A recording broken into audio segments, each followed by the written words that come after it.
aquí Perón habla del sistema. Es decir, el que quiere cambiar todo, finalmente no cambia nada. Un giro de 360 grados, digamos. Se vuelve al punto de partida. El que quiere cambiar todo vuelve al punto de partida. El régimen está haciendo maniobras así hace muchos años. Es decir, Perón plantea la sencillez de la doctrina peronista y tiene que ver con el enfrentamiento que él ha desarrollado frente a lo que le pedía el marxismo y frente a lo que le pedía el liberalismo y frente también a lo que le pidió el nacionalsocialismo a la gente. Muchas gracias por la invitación a los compañeros de la academia, a Carlos González Barbieri. Y Carlos me invita para comentar algunas cuestiones de doctrina justicialista, de doctrina peronista. Yo elegí un texto del general Perón, que no es uno de esos libros clásicos, no es Conducción Política, no es Comunidad Organizada, no es Doctrina Peronista, no es Apunte de Historia Militar o La Hora de los Pueblos, sino que es una desgrabación, ¿no? que se hizo en torno a un mensaje que da el general Perón en junio de 1971, y se lo entrega en mano al compañero Héctor Tristán, que era un hombre vinculado a Alejandro Álvarez y a Guardia, etc., ¿no? Fue un gran peronista.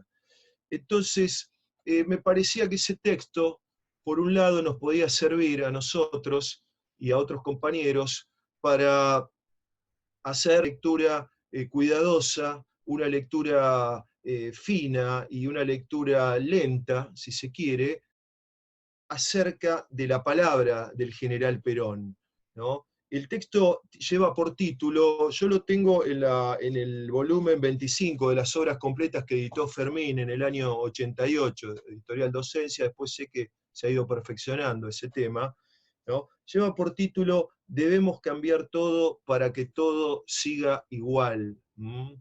Es la famosa frase de Lampedusa. Entonces, sin más, paso a hacer el comentario. Marco breve. Estamos en junio de 1971, el general Perón en el exilio, y se producen cambios en la Argentina. El presidente es Livingston, se está hablando eventualmente de una cierta apertura, se está hablando del peronismo en los medios de aquel entonces, y Perón ante eso está prestando una atención muy fina a lo que ocurre y va a percibir que hay una maniobra que hace, aquí Perón habla del sistema, es indistinto, digamos, en este caso, si hablamos del sistema o del régimen oligárquico. Entonces, el artículo es un verdadero fractal, porque es una parte, digamos así, que contiene una gran riqueza de la totalidad de lo que es el pensamiento de Perón. Me parece a mí que en el inicio ya hay una, diría, cosa importante. Perón dice, debemos cambiar, es decir, cita al príncipe de Lampedusa, debemos cambiar todo para que todo siga igual. Yo, les digo la verdad, no he leído la obra de Lampedusa, entonces la fui a buscar, porque suponía que la frase era cambiar algo para que todo siga igual, es decir, cambiar una parte para que todo siga igual. Pero en la obra de Lampedusa, lo que dice efectivamente es que una política para que todo siga igual es cambiar todo. Por lo tanto, incluso uno ha escuchado esa frase en comunicadores, en periodistas y demás, suponiendo que la verdadera frase era cambiar algo y no cambiar todo. Sin embargo, Perón está en lo cierto. La frase dice cambiar todo para que todo siga igual. Esa es la política del sistema, del régimen. Entonces, comentario formal, esto está escrito en 29 puntos, que podrían ser 29 tesis, ¿no? Las podemos denominar, o 29 puntos, donde está Perón va exponiendo y desarmando cuál es la visión del sistema. Como todo texto de Perón tiene múltiples dimensiones. Hay una dimensión política propiamente que está metida en la coyuntura de aquel entonces, en el momento político del año 71. Pero hay otra dimensión que es donde está desplegado, diría yo, el saber filosófico, el saber más profundo y el saber trascendente a esa circunstancia. Voy a tratar de correlacionar los dos registros con una especial hincapié en este más filosófico y más profundo, en esta parte más trascendente, y que tiene una poderosa actualidad, y por eso lo traigo a colación, ¿no? Entonces, Perón cita esta frase: el régimen, ¿no? Debemos cambiar todo para que todo siga igual. Entonces, él dice, tenemos que recordar esa frase. Lo dice ahí a renglón seguido. Luego dice otra frase importante que conviene retener: la lucha de la libertad contra la opresión no es únicamente un asunto de hoy. En los puntos o tesis 2, 3 y 4 de esta exposición, viene bajo la cita de Maurice Drouin, ¿no? Los Reyes Malditos, y algunas otras frases, la idea de que las cosas nunca pueden ser resueltas del todo de una vez y para siempre. Es decir, acá el general está diciendo que en la tarea del político, la tarea del conductor, como la tarea del hombre, siempre van llegando problemas, se resuelve uno y viene un nuevo problema por resolver. Entonces, eso no es menor, ¿eh? Ni el marxismo ni el liberalismo piensan eso. Para la visión peronista, milicia es la vida del hombre sobre la tierra, como dice el libro de Job, ¿no? Militias peregrinae, vita hominem super terram. Los cultores de la vieja escuela nos gusta también citarlo en la lengua de Roma. Un patriarca que se llamaba Job dijo que milicia es vita homini super terram, lo cual significa que la vida del hombre en la tierra es una continua milicia. ¿De qué valdría tener sindicatos ricos, organizaciones sindicales con grandes propiedades e incluso algunos sectores de trabajadores con condiciones de vida justas, elevadas y dignas en una patria que fuera pobre, en un país dependiente, en una nación extorsionada, con un pueblo pobre y con un pueblo carente de a todos aquellos bienes que la civilización entiende como indispensables para cada ciudadano, para cada individuo? Entonces, todos los días hay problemas de conducción, nunca hay una solución final a todos los problemas. Cuando las grandes ideologías presentan solución final, están presentando trampas y están preparando conmociones históricas. Entonces, ahí en esos puntos está la tesis filosófica de Perón. La realidad es el devenir, la realidad es evolución. Es decir, la esencia del ser es el devenir. La esencia del ser es el devenir.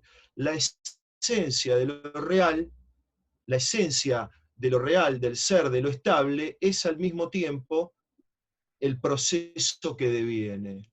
Cuando Heráclito dice, todo cambia, todo fluye, panta rey, está diciendo que el todo, sin embargo, permanece. Hay un punto de estabilidad que nos permite ver el todo. Cosa que la frase de cambiar todo para que todo siga igual se explica a la luz de esta comprensión metafísica. Entonces, luego Perón cita a Napoleón, introduce de golpe a Napoleón, una cita muy interesante, ¿no? Donde Napoleón comenta que se hizo católico para parar la guerra, la matanza de la Vendée, ¿no? Que se hizo musulmán para conquistar Egipto, ¿no? Que estaba dispuesto a hacerse judío y reconstruir el templo de Salomón, si tenía que conducir, digamos, el pueblo de Israel, que estaba dispuesto a promover la libertad, dice en la parte de Santo Domingo, creo yo, en donde estaba la lucha por la libertad, y estaba dispuesto a ser un esclavista en la otra parte de Santo Domingo, donde se defendía la esclavitud. ¿no? Es decir, Napoleón hace muchos cambios para preservar, digamos, su actitud política con la opinión masiva en cada circunstancia, y está dispuesto, y dice, a cambiar más para eso. Es decir, Napoleón cambia todo. Pero hay una frase muy importante que cita Perón en el punto 7 y en el punto 8, donde habla de Luciano, el hermano de Napoleón, después de la derrota, de la derrota en la batalla de Waterloo.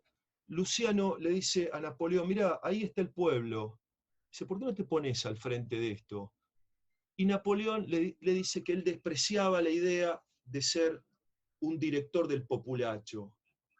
Y el general Perón dice: y ahí pasó la oportunidad.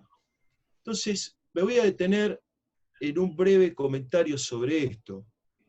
Napoleón estaba dispuesto a cambiar mucho. Estaba dispuesto a cambiar de religión, estaba dispuesto de ser más o menos liberal a ser católico, estaba dispuesto a hacerse musulmán, como dice que se hizo cuando la conquista de Egipto. Ustedes saben que él habló del amado Corán, y estaba dispuesto a convertirse en judío, estaba dispuesto a ser esclavista, estaba dispuesto a ser libertador, pero lo que no estaba dispuesto es a ser popular. El cambio fundamental que acá Perón está marcando es el cambio que él hizo y que él nos propone a nosotros, la instalación en el ser del pueblo. Y ese es el verdadero cambio. Es decir, cambiar todo, se cambia todo, pero todo sigue igual. Nosotros admiramos a Napoleón, por supuesto, ¿cómo no vamos a admirar el genio de Napoleón? Pero todo su genio militar, incluso su bondad natural, sus golpes de vista, todo lo que nos deslumbra, finalmente fue para allanar el camino de la burguesía. No sé, ahí dejó pasar la oportunidad. Creo yo, digamos, no fue Julio César. Estoy en el registro de lo político, ¿no? No fue Julio César. Allanó el dominio de la burguesía. No se animó a hacer lo que hizo Juan Manuel de Rosas, que hablaba con el pueblo de la campaña bonaerense, con los negros simulatos. No se animó a eso. Rechazaba esa idea que luego hizo la revolución de los restauradores. Rechazaba la idea de anticipar una suerte de 17 de octubre. Luego, entonces, nosotros, sobre esta base, podemos señalar una clave de interpretación de lo que hemos vivido en Iberoamérica, ¿no?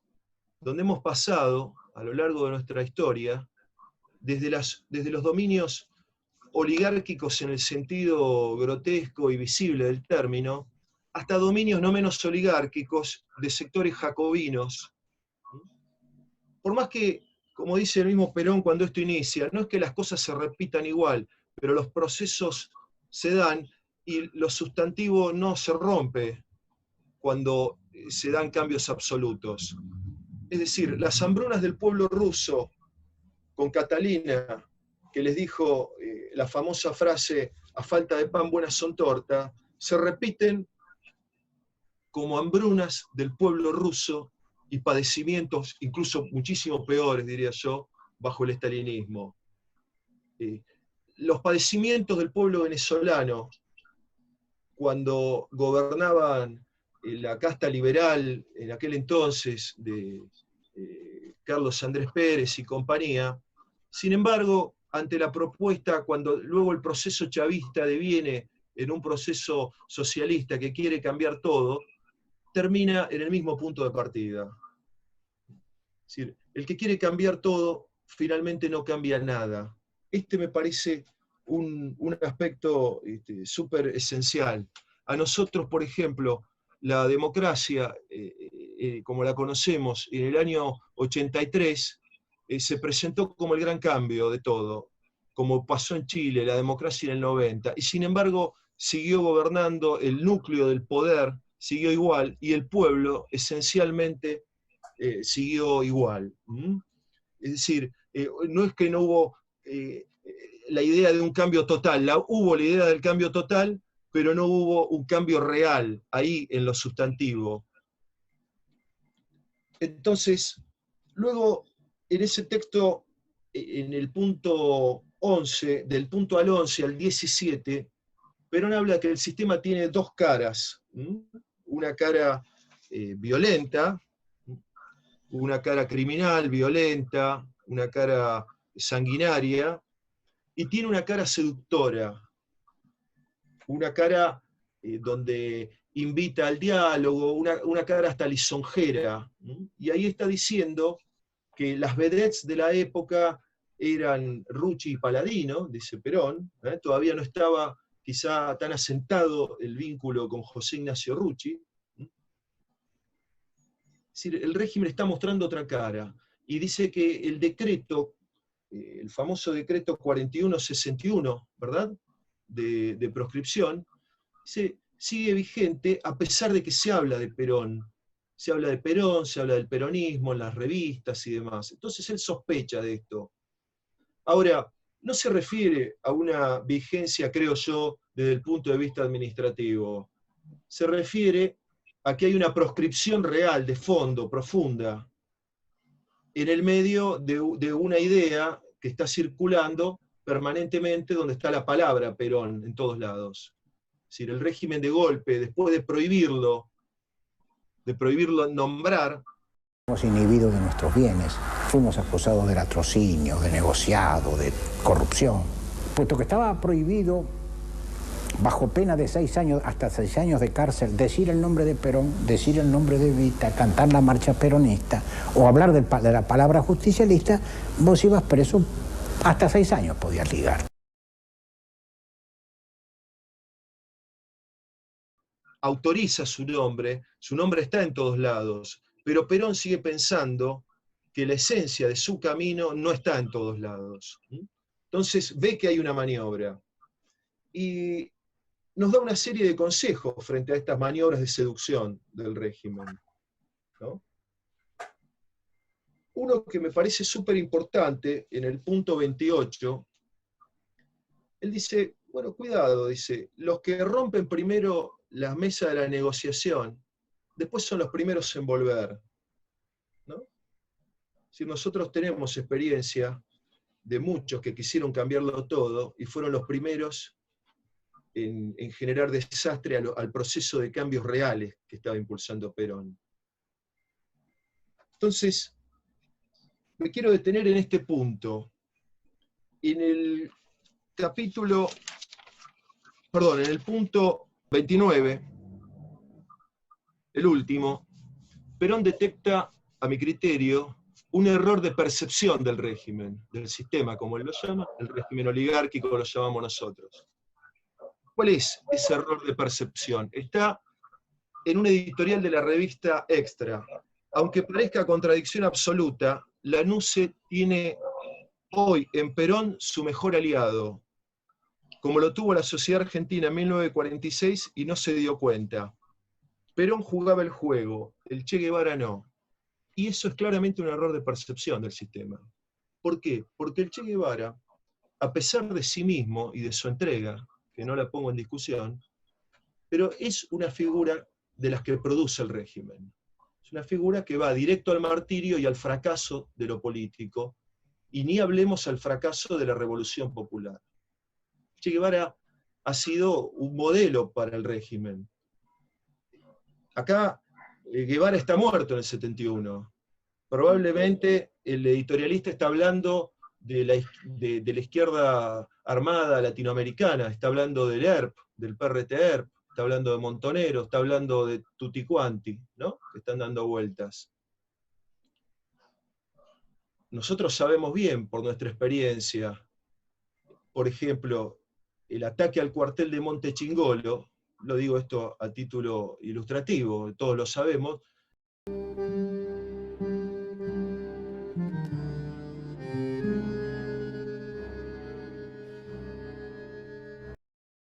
del año 75, el ejército tenía la data que se le había dado el Oso Ranier. Incluso le dieron las armas. Esto lo dice Mattini en Hombres y Mujeres del PRT-ERP. Y además me lo dijo a mí en una entrevista. El ejército le dio las armas, por supuesto con todas las balas cambiadas, todas rotas y demás.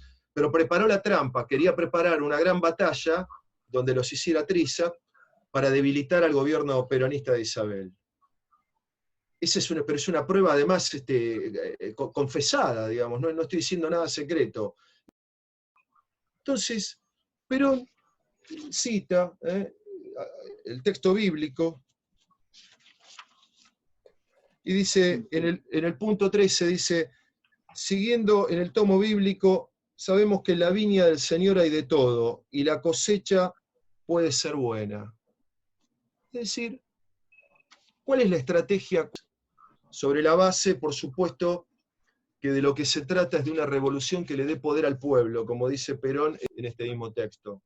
Ese es el único camino, ¿no? La revolución que le da poder al pueblo, donde el pueblo construye y es el poder. Es decir, no hay que tener, señala Perón, hay que tener sí una desconfianza, sí, pero no un rechazo de base. Porque quizá la cosecha puede ser buena, hasta los peores pueden cambiar. Pero sin embargo, hay que reservarse para decidir en el momento oportuno y no dejar pasar la oportunidad, que es lo que le había pasado a Napoleón Bonaparte. Últimas citas de Perón. Entonces, Perón dice, las grandes revoluciones de la historia, cruentas o incruentas, han tenido siempre como objetivo la liberación de los pueblos contra el poder foráneo de los imperialismos y el de las oligarquías coaligadas con ellos. En esas grandes revoluciones vence el pueblo. Y después dice, todo cuanto se hiciera fuera de ese molde sería irremisiblemente frustrado por lo que habría de suceder en el futuro inmediato. Es decir, luego dice, el que se sale de ese camino está en la herejía.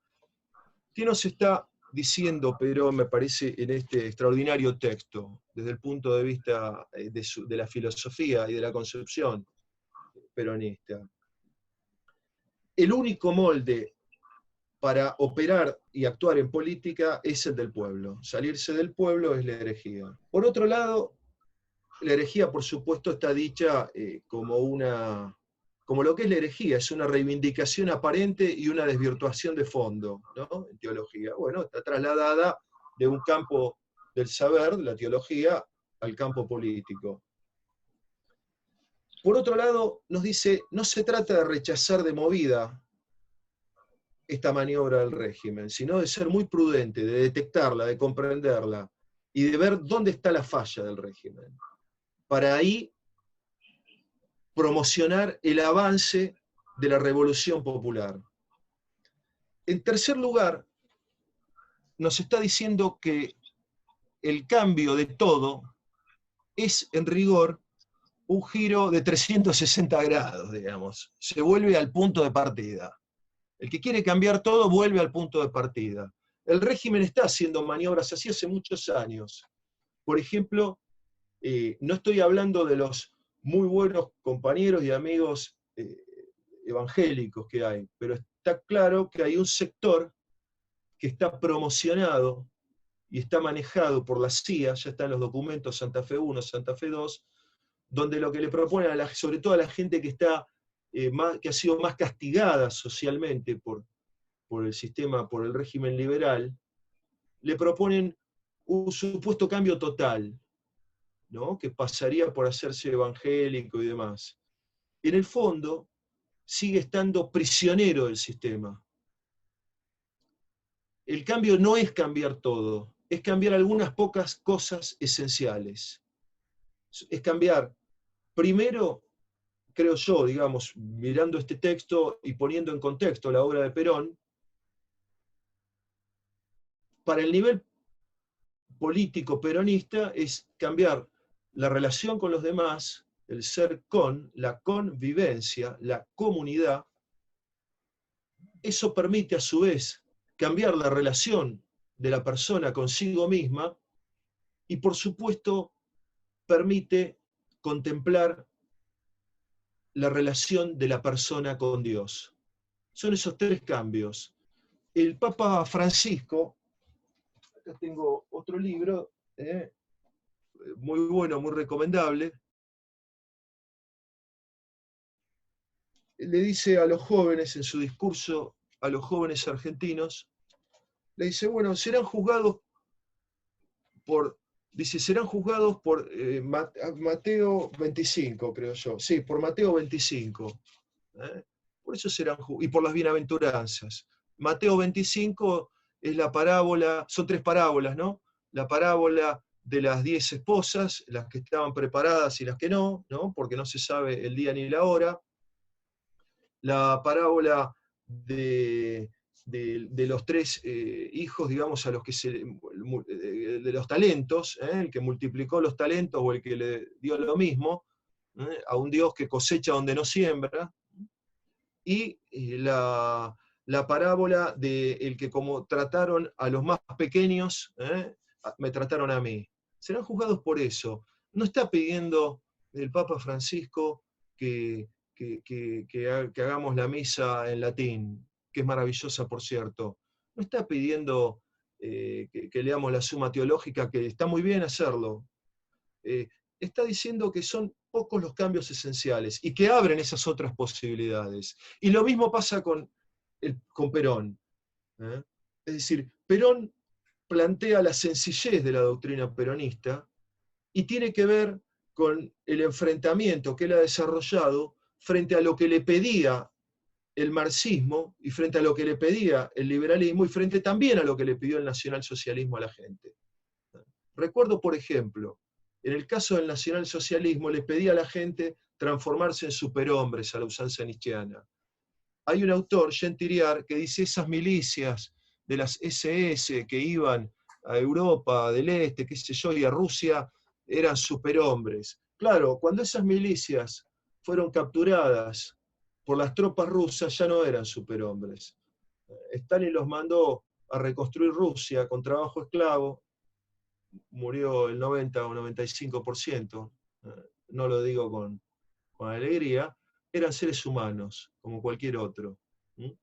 Es decir, toda esa propuesta de cambio demencial del superhombre los hizo volver del peor modo al punto de partida. Y otro tanto con la idea del superhombre, del hombre nuevo en el sentido marxista del término. Se pide una moral revolucionaria estrafalaria y se vuelve al punto de partida. Se vuelve a la oligarquía política, se vuelve, en todos los casos de las experiencias de este tipo, no han sido avances significativos de nuestro pueblo, entonces, de los pueblos que lo vivieron. Y en el caso del pueblo argentino, cuando lo vivió, ni hablemos lo que significó como experiencia dramática. Por lo tanto, para ir redondeando y terminando, quiero señalar estas 2 o 3 cosas. Los cambios no deben ser cambiar todo, porque si se propone cambiar todo, no se cambia nada, se sigue en el punto de partida. Deben ser pocos y esenciales. Y cuidado con el sistema, porque el sistema o el régimen propone cambios totales, cambio de lenguaje, cambio de esto, cambio de lo otro. Hay una verdadera guerra semántica, como dijo Di Sandro, que hoy está en operación completamente, que afecta profundamente la cabeza de la gente. El otro día estaba escuchando en el canal El Encuentro a uno que posa de filósofo dando clases, y poniendo los hermanos sean unidos, etcétera, todo el verso de José Hernández, con la letra E. No lo voy a reproducir. Y dijo, bueno, el lenguaje es ideología, ¿no? Y al cambiar las correlaciones de poder debe cambiar la ideología. Encima son brutos.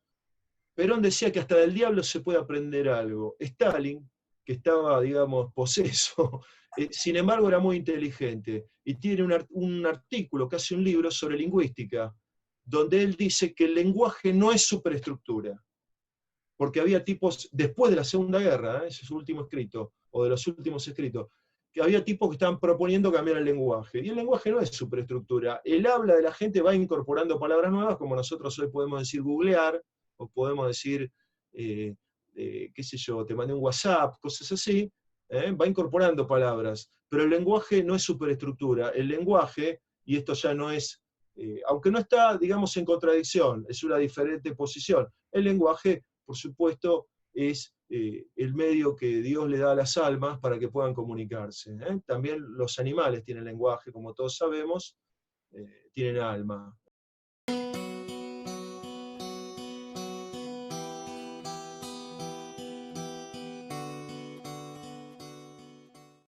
Tienen forma viva de su cuerpo.